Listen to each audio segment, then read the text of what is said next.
Rasulullah SAW adalah guru kita. Sepakati dulu poin ini. Tidak ada guru bagi umat Islam siapapun yang syahadat kecuali Nabi Muhammad SAW. Ini disepakati dulu. Semua dai dan ulama adalah pewaris beliau. Artinya harus mewariskan ilmu yang beliau ajarkan. Apa yang diajarkan itu yang disampaikan ke umat. Yang tidak diajarkan mereka larang agar dikerjakan. Kan begitu mestinya. Ini kaidahnya dulu. Masalah kasus ada orang imam pimpin doa setelah sholat. Jangan dibahas doanya. Doa adalah ibadah. Tapi begini, sebelum anda kerjakan satu ibadah, tanya. Saya mau ziarah kubur. Jangan ziarah kubur sebelum anda tanya. Bagaimana Rasulullah SAW ziarah kubur. Agar jangan anda buat-buat ziarah kubur itu. Adanya orang taruh kembang di kuburan, siram air, buat batu nisan, pasang lampu, baca zikir-zikir di sana. Karena dia mau ziarah kubur semaunya sendiri. Tidak bisa. Anda muslim, punya kiai, punya Rasulullah SAW. Suri toladan kita, uswatun hasanah. Tanya Rasulullah ziarah kubur bagaimana? Rasulullah SAW dalam hadis Bukhari menziarahi kubur Baqi. Datang, memberikan salam, mendoakan mereka, pulang. Nggak ada lagi yang lain. Nggak pernah Nabi SAW bawa kembang, siram kuburan karena sudah kering. Padahal Madinah panas 50 derajat, pecah-pecah tanahnya.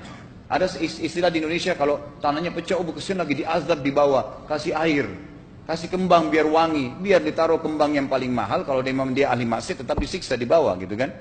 Jadi nggak bisa itu patokannya. Mau sholat, jangan pernah sholat dulu. Tanya Rasulullah sholat bagaimana, belajar 5 menit bisa. Oh rukunya begini, sujudnya begini, sama. Baru Allah terima. Tujuan Nabi SAW diutus untuk apa? Untuk dicontohi, diciplak hidupnya. Cara makannya, cara tidurnya, berpakaian, bahkan cara jalannya saja. Para sahabat contohnya, Nabi jalan begini. Bukankah ada hadis yang mengatakan sahabat berkata Rasulullah SAW kalau jalan seperti orang turun dari bukit. Mereka sampai membahasakan itu. Rasulullah pernah keluar kepada kami menyisir rambutnya dengan rapi ke arah sebelah kanan belakang. Ditunjukkan, gitu kan? Rasulullah SAW menyukai ini. Rasulullah SAW memakan dengan cara begini. Diajarkan kepada kita semua agar kita contohin. Yang jadi masalah bagi kita ini, kita selalu mau buat apa-apa yang tidak diperintahkan oleh Nabi SAW. Selalu alasannya baik. Sekarang kasus berdoa setelah sholat. Doa adalah ibadah, nggak ada masalah doa. Tapi kalau kita mau ikat antara sebuah ibadah dengan ibadah yang lain, tanya dulu. Rasulullah pernah ikat nggak? Pernah pertemukan nggak? Ziarah kubur dengan baca Quran. Ziarah kubur ibadah, baca Quran ibadah. Pernah nggak Nabi baca Quran di kuburan? Itu tanya. Nggak ada riwayat Nabi SAW pernah baca Al-Fatihah untuk orang mati atau baca di ayat Al-Quran. Datangkan dalilnya coba. Nggak ada satu hadis pun menjelaskan masalah itu. Lalu kenapa anda buat? Oh karena saya mau buat ibadah. Baik ibadah yang Nabi ajarin. Salam doain, selesai. Jangan lebih daripada itu. Masa anda lebih pintar dari Nabi Muhammad SAW? Habis sholat, memang paket yang Nabi tawarkan, yang beliau selalu kerjakan adalah zikir. Setelah sholat, dengan zikir sholat yang sudah masyhur, istighfar, kemudian baca Allahumma antas salam, sampai membaca ayat kursi, al-ikhlas, al-falaq, an-nas, baca subhanallah, alhamdulillah, Allah akbar 33 kali, sampai terakhir baca, digenapkan la ilaha illallah wahdahu la syarika. Selesai itu semua hadis Nabi SAW menjelaskan setelah sholat, Rasulullah SAW langsung berdiri. Memang beliau tidak pernah berdoa habis sholat 5 waktu itu. Memang begitu. Bukan doanya yang jadi masalah, bukan. Karena Rasulullah tidak kerjakan, jadi kita tidak kerjakan. Saya tekankan dalam pengajian saya, kalau anda punya hajat berdoa, berdoalah setelah sholat ba'diyah. Insya Allah aman. Karena sudah lepas dari paket yang Nabi tentukan. Selama Rasulullah SAW sudah mencontohkan dan memerintahkan sebuah perbuatan, ditentukan tempatnya, jumlahnya, waktunya, jangan pernah dilanggar. Habis sholat bacalah subhanallah 33, alhamdulillah 33, Allah akbar 33. Jangan anda bilang saya bisa baca 100. Loh Rasulullah suruh 33 kok. Ditentukan, jangan lebih pintar. Nanti setelah sholat, jangan ikutkan dengan paket rangkaian sholat ini. Di luar waktu sholat anda membaca 100 silahkan. Karena nggak ada penekanan di situ. Kalau ada penekanan waktu, tempat, dan jumlah, jangan dibantah. Anda pengikut Rasulullah atau bukan, gitu kan? Harus jadi jelas. Yang membuat umat ini di Indonesia juga jadi masalah sekarang, karena mau buat sendiri. Semaunya sendiri. Kenapa akhi, kenapa Pak Kiai, kenapa Habib, kenapa Ustadz, kenapa buat ini? Bukankah Rasulullah tidak mencontohkan? Oh enggak apa-apa, ini kan baik. Loh, kalau semua orang berkata seperti Anda, apa yang tertinggal dari agama kita? Kira-kira apa lagi yang tertinggal? Enggak ada kemurnian agama, karena semua orang mau buat semaunya. Gitu kan? Semaunya sendiri. Pindah rumah, baca berzanji. Apa itu berarti sejarah Nabi? Kenapa baca berzanji saudaraku? Rasulullah waktu pindah rumah pernah baca-baca gitu enggak? Enggak pernah. Kenapa dibuat? Anda muslim bukan? Muslim. Ya saya harus ikuti. Kalau tidak akan terus ini Mengakar nih, Anda buat satu bid'ah sekarang, bid'ah itu lawannya sunnah. Anak Anda akan buat 10 bid'ah, cucunya akan buat 100 bid'ah, akan banyak bid'ah merakar di masyarakat, dan agama akan ditinggalkan. Kemurnian sunnah akan hilang, gitu kan? Ini bahaya. Ingat, Nabi SAW mengatakan kepada kita dengan hadis yang sangat jelas. Hadis sahih riwayat Imam Ahmad bunyinya begini, semoga Allah merahmati umatku yang menukil dariku seperti apa yang aku ajarkan atau sebutkan. Sampai ulama hadis mengatakan, Nabi ucapin habis sholat, astagfirullah. Maka sahabat tidak ada berani yang menambah azim. Nggak ada sahabat yang bilang astagfirullah azim habis sholat, nggak ada. Astagfirullah saja karena Nabi ucapin itu. Mereka mengakui tidak lebih benar daripada Nabi SAW. Kenapa kita harus tambah? Astagfirullahaladzim, wali walidayya, wali muslimin, panjang. Dari mana ini semua? Ditambah-tambah, diembel-embelin, kenapa? Akhirnya keluar dari ajaran Nabi Muhammad SAW. Ini masalah gitu kan? Kenapa harus dilakukan? Peringatan maulid Nabi sudah sering saya ingatkan. Anda tanya semua yang buat maulid, kapan maulid itu sejarahnya ada? Semua buku sejarah menjelaskan tahun 230 Hijriah. Nabi meninggal tahun berapa? 11 Hijriah. Gitu kan? 11 Hijriah. Lalu kenapa harus ada dilakukan? Dan dari mana sejarahnya? Yang membuat pertama adalah orang-orang Syiah.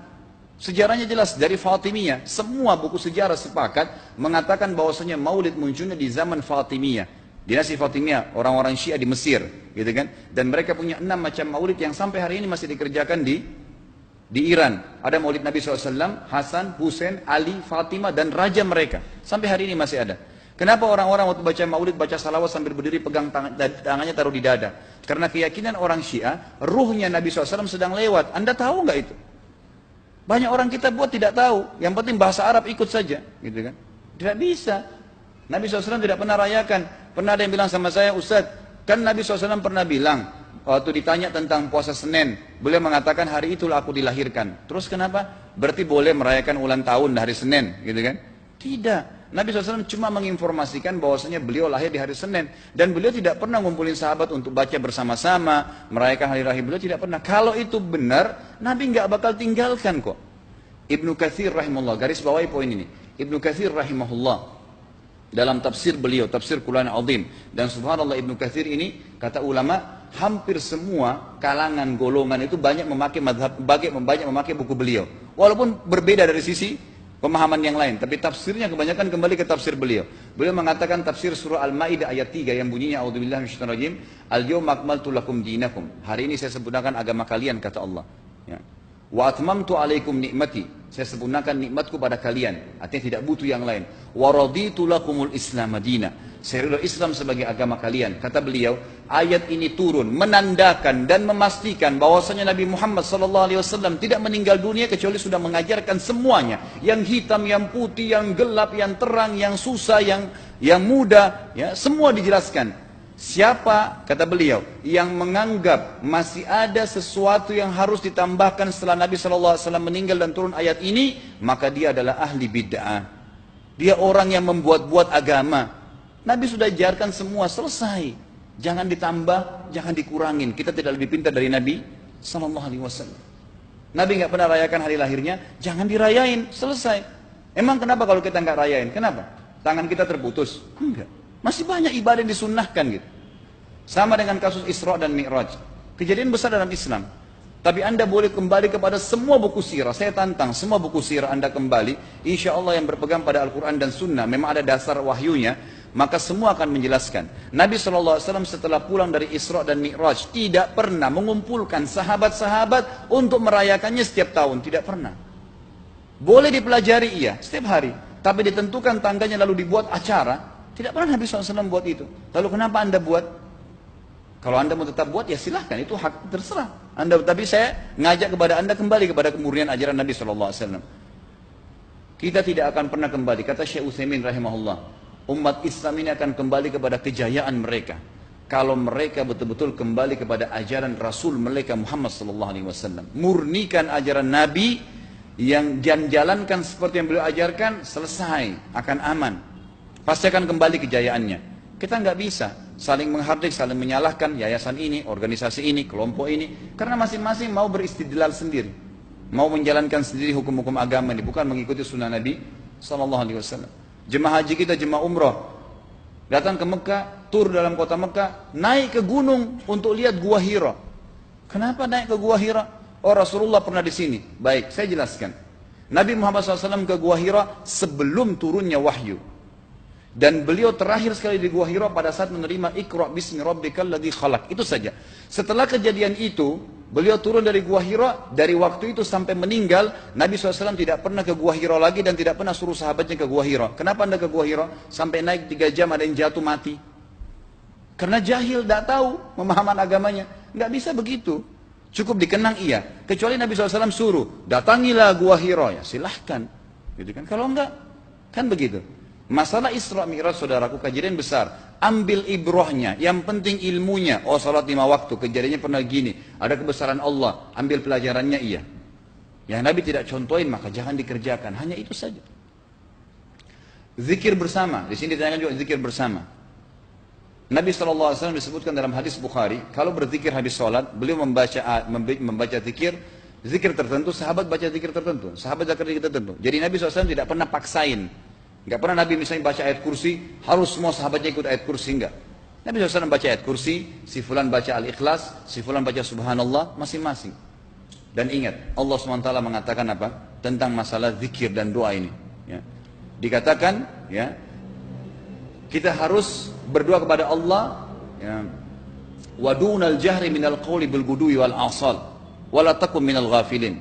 Berdoalah kalian, berzikirlah kalian dengan doa kalian, dunal jahr minal qaul, tidak dengan teriak-teriak.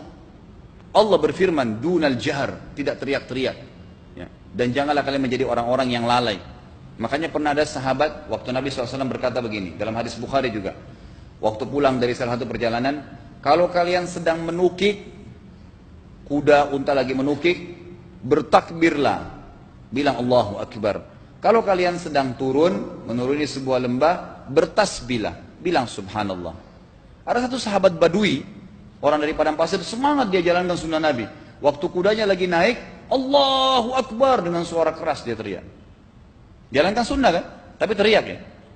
Apa yang terjadi? Nabi SAW panggil, ditepuk pundaknya, Nabi mengatakan, pelankan suaramu. Zat yang sedang kau panggil tidak tuli. Allahu Akbar. Cukup. Ada apa? Kecuali di medan perang lain nakutin musuh. Gitu kan? Untuk apa takutin kuda sendiri? Nggak perlu, gitu kan? Jadi mengikuti sunnah Nabi dengan ilmu yang benar itu akan membawakan ketenangan hidup. Yang buat kacau kita ini jadi kacau karena mau membumbu-bumbui macam-macam ditambah-tambah.